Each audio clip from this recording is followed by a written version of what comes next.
Let's go ahead and discover and explore why people have buyer's remorse when they make purchases from a service company. You know, when you, it seems like when you buy products, when you buy a hard product at a store, we tend to have less buyer's remorse than we would when we purchase a service from somebody. What's the variable that makes purchasing a service something that makes us feel maybe a little bit off with the service after we purchase it? What would make us lose interest in after we made the purchase, after we had the service done? What is the reason why that we would feel that way? Can't really touch it, feel it. A service isn't intangible. It's like when you have a product to take home, you can put it on the shelf, you can look at it, it's something you can see. So we all agree that service, although we're in the business of selling service, right? We're not in the part. We all already agree we're not in the parts business, correct? If you're going to be in the parts business, you should go work at a supply house, go work something like that. If you're in the truck and you're out there working with customers, you're selling your services. Now, when you sell your services, I always say that I'm going to give some. I'll give some props to a friend of mine named Tom Piscatelli, who is another sales trainer, does a different system. But he told me one time that what we sell when we sell service is the tip of the iceberg. That you only see the small tip of the iceberg is out on the top of the surface. When you see the furnace or air conditioning, or you see a thermostat or the registers, it's only what you see. If you're an electrician, you see the outlets. If you're a plumber, you see the faucet or the toilet. But what's beneath the surface of the home is the majority of what we're doing, right? A lot of things that are not seen, and little adjustments, and like you said, talked before at the break about doing for refrigeration people like compression ratios or superheat or subcooling. Those are concepts that customers aren't going to have to learn about during the middle of this call. There's no way they can learn about that. And if you're a plumber, the same thing, and the electrician, the same thing. There's different formulas and wattages and capacity of both the water pressure and electrical wattage consumed and things like that that we don't got to share with the customer. It's too much information for them. So the reason why that buyers get remorse when a service business, because they're buying something that can't be seen. And so naturally, it leads you to believe, or makes you start thinking, why did I not get what I paid for? Maybe I didn't get what I paid for. I wanted this thing working, and then later on they sense remorse. I also think that buyer's remorse can be inspired by your behavior too, meaning that people might want to buy the thing and they go ahead and purchase it. One of the things that makes people remorseful about it is your behavior when you sell the product or service. Wouldn't you agree? If you act like this is like you're so lucky to get this job, and like this is like, you ever watch a football team where a team's losing by 20 points and then the other team finally scores 1 touchdown? And then the guy does a big end zone dance and does a big histrionics, and he spikes the ball once, and then his teammates come over and they do a big party dance type of thing, like they never scored a touchdown before. Is that sign of a championship team? No. So when you over celebrate or over act like this is like the first time you ever sold a job like this, people are going to sense that. They're going to pick up on, well, this guy never sells this kind of thing, or if he acts like he never sells this type of thing, probably, I shouldn't have bought it. I think at the end of the thing, when you sell the job and you say the thing right, when I sell the job and I ask you, say, which one do you, so you'll say something like, Joe, ask me about, Joe, what's that third option you have there? And I'll say, well, Joe, that's a good idea. It's a good choice. What do you like about it? And they say, well, it's got the warranty and the service and everything I want. And I would say, well, so what should we do? And I said, yeah, let's go ahead and do that one. And I said, you sure? Now, we do have the cheaper options. You don't have to go to that one. You didn't look at those even, just to be fair. So I make sure I offer them the less expensive options to make sure they knew they had that choice. And then they say, no, I don't want that cheap one. I want the better one. And I said, okay, so what should we do? I'll say it again. It's already sold, right? And they said, yeah, give me that third one. And what do I say at the end of it? Check or credit card. How are we doing this? So it's okay, John, check or credit card. It's that quick. Now, you might say it's too soon to ask for the money. Hey, believe me, if I'm not timid to get to this point, if I got through all these objections, you think I'm going to be timid to ask for the money and to say we need to get paid for this job somehow? It's like that's the final proof to me that you convinced me.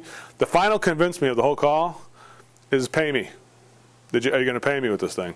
Post-closing, let's call it post-closing, is 2 elements of it. One of them is letting the customer have their choice, and then addressing concessions that they may have had that you sensed. They may have even told you about this thing. Or you may see something like people talking about saving money, saving money, saving money. We don't got much money, right? In this economy, you might hear that. And then when somebody chooses like the second from the top option, Well, aren't you a little bit confused as the entire call you heard that they got no money, and all of a sudden they're buying the second from the top one? Doesn't that kind of make you feel like a little weird here? So that's why I always make sure I say, John, before you mention you want to save money, why don't you look at the cheaper option? I always make sure I give it back. It's called give it back. Here's the secret of give it back. You can't lose what you never had. Now, if I do give it back, if I say, Mike, look at the cheaper options. You didn't even look at those. I mean, I just want to make sure you're aware that there are some, cheaper options here. I use the word cheaper to try and repel you from it. That's a car I'm not going to reveal it to my buyer that I'm doing that. I'm just doing it. I'm going to say it's cheaper. And they go, yeah, maybe I should go with the fourth option instead of the third one. That would be probably better for me. Let's go ahead and do that one right now. Let me ask you guys a question. Is that a good thing or a bad thing that they went down one level after you gave them a chance to go ahead and give it back like that? Good. Okay. It's good. It's not just okay, it's better, because otherwise you're going to be doing this third option. You can be all the way through the job, write the whole paperwork up, get the check, take it back to the shop, and they're going to make a phone call to your boss, and what are they going to say? He pressured me. I should have gone cheaper than that one. And then Mike, your boss is going to be like, well, let's come back out. I'll send him back out there again. Now he's going to go through the presentation again with the guy. I don't want to do that fourth one now. I don't want the guarantees anymore. All right, let's do the fourth one now, right? You can do the same thing anyway later on when he has a remorse, right? Well, here's my rule. You can't lose what you never had. If the customer didn't want that, but he just bought it to make you happy at first, but then he realized maybe I'm overspending a little bit, then let him figure it out now so we can figure this out at the end of this call. We don't want to have any kind of situation where we're going back to the shop with this check and the check's going to be canceled or it's going to be stopped, or a credit card where the credit card, they stop payment on the credit card, that type of thing. That's just a bad feeling to do all that work and then get people to take the money out of your account, isn't it? So ask why people ask why they chose that option. To give it back to post-close, here's what it is. It's like a post-game interview. You guys ever watch a football team or a basketball or a baseball game?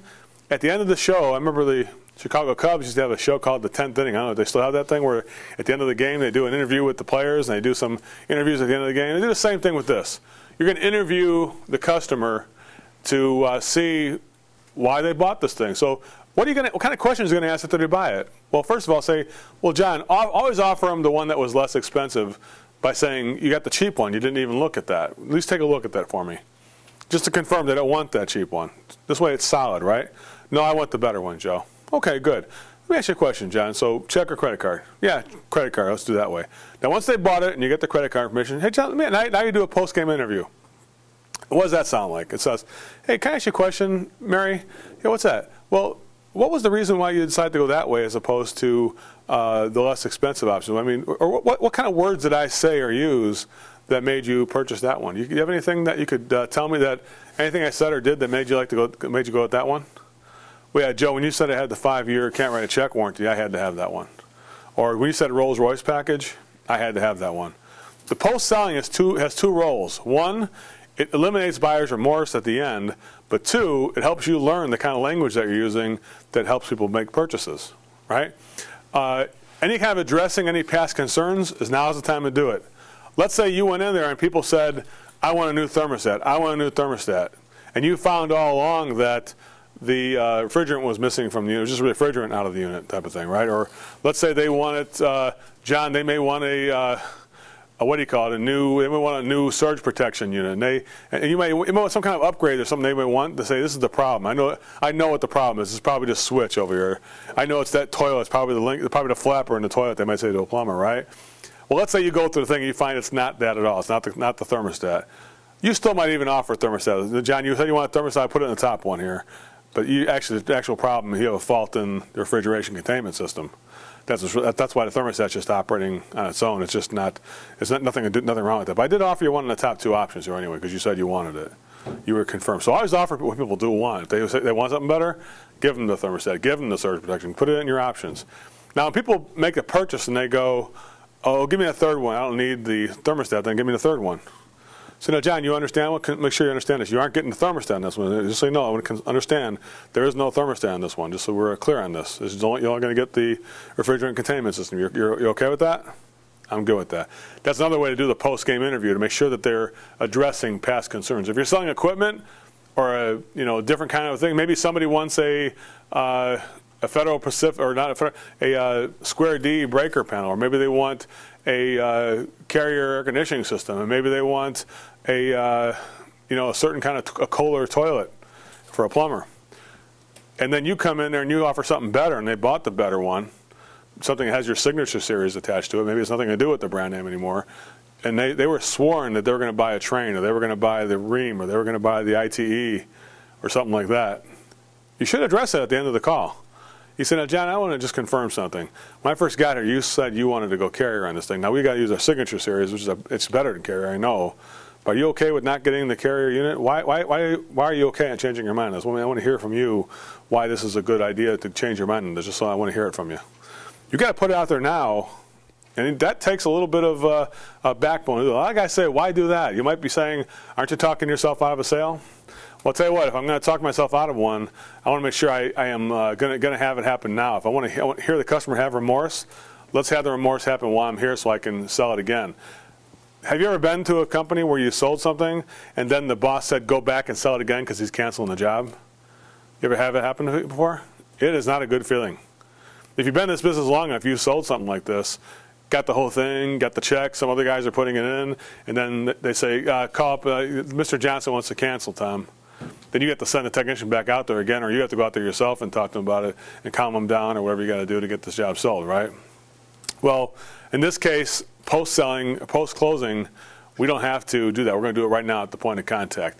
Address any concerns you feel. If you feel negativity, what kind of negativity could people say when they make a decision? Like I would say, so what should we do? Now, if they say something like, well, I got no choice, go number 3. Do I have no choice? Is that a valid thing to say? How many choices do people have? 6. So you better stop this right now. These are all legitimate yellow lights you're going to hear. What other kind of things would you hear from buyers when they make that purchase, that negativity that might be there when you make this purchase? I guess I'll do that one. So let's hear what it sounds like. Give me some of your weak ones. Go ahead, Quentin. Go ahead and say that one to me. Say, Joe, I guess we'll do that one. I guess I'll just do that third option. We're going to guess we're going to do it, Quentin? Yeah, I guess I have to. We're only guessing? Oh, yeah, we'll do that one. You sure? Because I sense you're not really sure about this. Listen, I refuse to move forward unless you're sure. Yeah, I'm sure. Let's do that one. Okay, that's what it sounds like to post-close it. Solidify it. I refuse to move forward unless you're sure. Go ahead and pick it up over here and tell me you got no choice. Give me the old you got no choice, David. You got no choice, or I got no choice. Well, David, I understand how you might feel some pressure right now, but actually there are 6 choices. Why are you choosing the third one? You said you wasn't leaving until you did something. So why not go with the 4th or 5th or the cheaper ones? I just got no choice. But you got 6 choices, Dave. Why are you choosing the middle one? I like stuff in the middle. But I'm not going to move forward until you're clear on what you want to do here. Which one do you want to do? Well, we got to save the money, so let's go with the 5th one. The 5th one? 5th one. Let's do the 5th one right now. Okay, check your credit card. Credit card. Are you happy before I proceed? I'm not going to proceed unless you're happy. Okay. Yeah, I'm good. Okay, that's good. That's post-closing. Make sure you're not, whatever it is, however confused he seems, which he did seem pretty confused in that instance. Dave, what the heck's wrong with you? Okay, you're confused over there. But I forgot to give you the script before the show, huh? That's okay. We still got you. We guided you back in, which is okay. That's how customers are. They never know what they're going to say. Nonetheless, I know what I'm going to do. I'm not moving forward until people are solidified. Some other situations you find yourself, now here's some things that are spoken, like I got no choice, or I guess we'll move forward. Yeah, we'll probably do that one. Probably, I would say. Just say the word that sounds like it's kind of not sure, the weak word.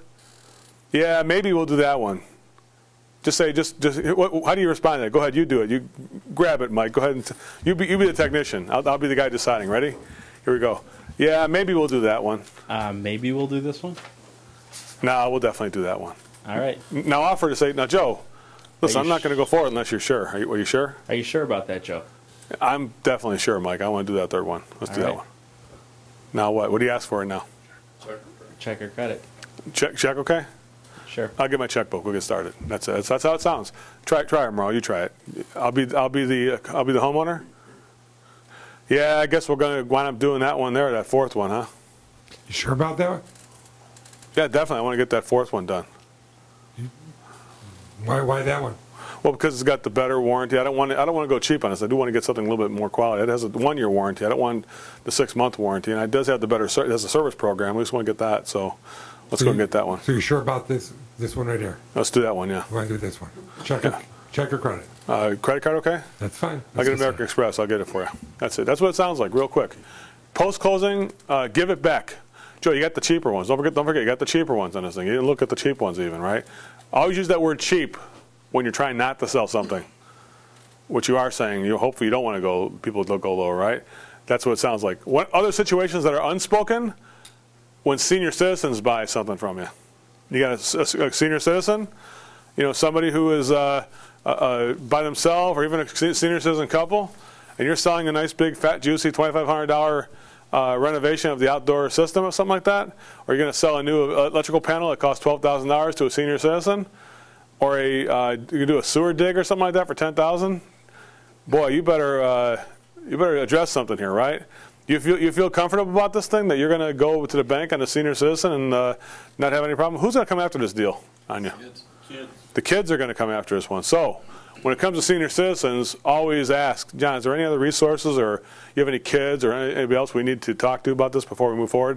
The last thing I want to do is, my greatest fear is I get accused of selling something to somebody who is somebody's parents. I don't want your daughters or sons to be mad at me about this. Are you sure that they aren't part of this decision too? No, I don't want them sticking their nose into it. Okay, then we're done with it. That's it. How about spouses? You sell something to a wife or a husband by themselves.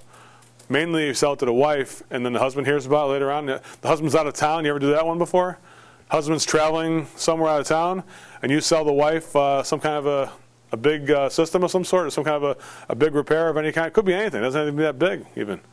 You might want to ask. Now, Jane, are you sure Ken won't mind about this? I mean, you sure we shouldn't get him on the phone just to ask him what he thinks about this thing? Last thing I want to do is to have him call our shop and have him complain about you making this purchase like this. Which one would he choose, just to make sure? Well, he'd probably go with the cheaper one. Well, maybe we should do the cheaper one until he comes back home, until he sees the other ones too. I don't want to move forward unless Ken's solidified. Unless we give him a call right now. You want to give him a call? Let's give him a call. So that's what might happen like that. You might have to give the guy a call. Understand this, guys.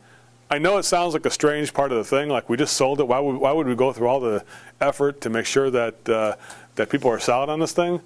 Because you don't want to go through all this effort and then think you got this thing and you got it in the win column, and then all of a sudden later on it was in the loss column, right? Understand this. Post-close it, because you can't lose what you never had.